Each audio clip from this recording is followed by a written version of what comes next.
భూమి గగన్లు ఆటోలో అడవిలో ఒక చోటికి వస్తారు.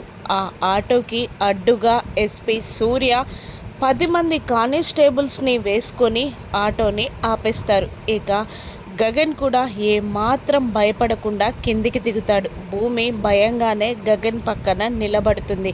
ఎస్పీ సూర్య కన్నింగా నవ్వుతూ గగన్ వైపు గన్ గురిపెట్టి షూట్ చేస్తాడు. ఆ బుల్లెట్ గగన్కి ఎక్కడ తగులుతుందో అని భయపడిన భూమి గగన్కి అడ్డుగా వస్తుంది.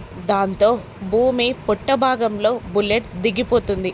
ఒక్కసారిగా కుప్పకూలిపోతుంది భూమి. భూమి అలా కుప్పకూలిపోవడంతో భూమి అని అరుస్తూ భూమిని తన ఒళ్ళో పడుకోబెట్టుకొని భూమిని స్పృహలోకి తెచ్చే ప్రయత్నం చేస్తూ ఉంటాడు గగన్. గట్టిగా అరుస్తూ భూమిని లేపే ప్రయత్నం చేస్తూ ఉంటాడు గగన్.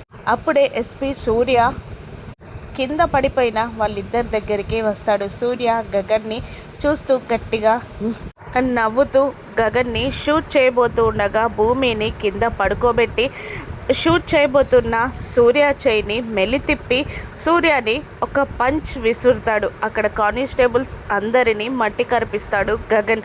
ఆ తర్వాత గగన్ తన షర్ట్ తీసి భూమి పొట్టలో నుండి రక్తం కారిపోకుండా తన షర్ట్ని భూమి పొట్టకి గట్టిగా కట్టేసి భూమిని ఎత్తుకొని పరిగెడుతూ ఉంటాడు గగన్.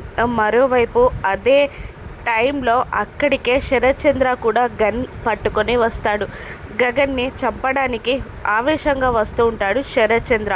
భూమిని కాపాడుకోవడానికి చాలా ప్రయత్నాలు చేస్తూ భూమి స్పృహలోకి రాకపోయేసరికి ఏడుస్తూ భూమి బరువైనా కూడా భూమిని ఎత్తుకొని కొండ లోయల్లో పరిగెడుతూ ఉంటాడు గగన్. అప్పుడే వెనకాల నుండి శరత్చంద్ర షూట్ చేయడానికి గన్ ఎక్కుపెట్టేసరికి శరత్చంద్ర షూట్ చేయకముందే శరత్చంద్ర వెనకాల నుండి సూర్య షూట్ చేసేస్తాడు. ఆ బుల్లెట్ గగన్ భుజంలో దిగిపోతుంది. గట్టిగా అరుస్తాడు గగన్. అమ్మా అంటూ గట్టిగా అరుచి భూమిని ఇంకా పైకెత్తుకుంటాడు గగన్. మళ్ళీ ఒకటి బుల్లెట్ పేరుతుంది సూర్య గన్ నుండి.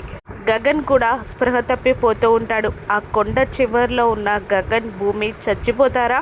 ఇప్పుడు గగన్ భూమి అలా బుల్లెట్లు తగలడంతో శరత్చంద్ర కూడా షాక్ అవుతాడు. సూర్య వెనకాల నుండి గగన్పై ఫైర్ చేస్తూనే ఉంటాడు. గగన్ భూమిని కాపాడేదెవరు? వాళ్ళిద్దరూ చచ్చిపోతారా? అసలు ఏం జరుగుతుంది? ఈ ట్విస్ట్ ఏంటి? రానున్న ఎపిసోడ్స్లో చూద్దాం. Thank you for watching.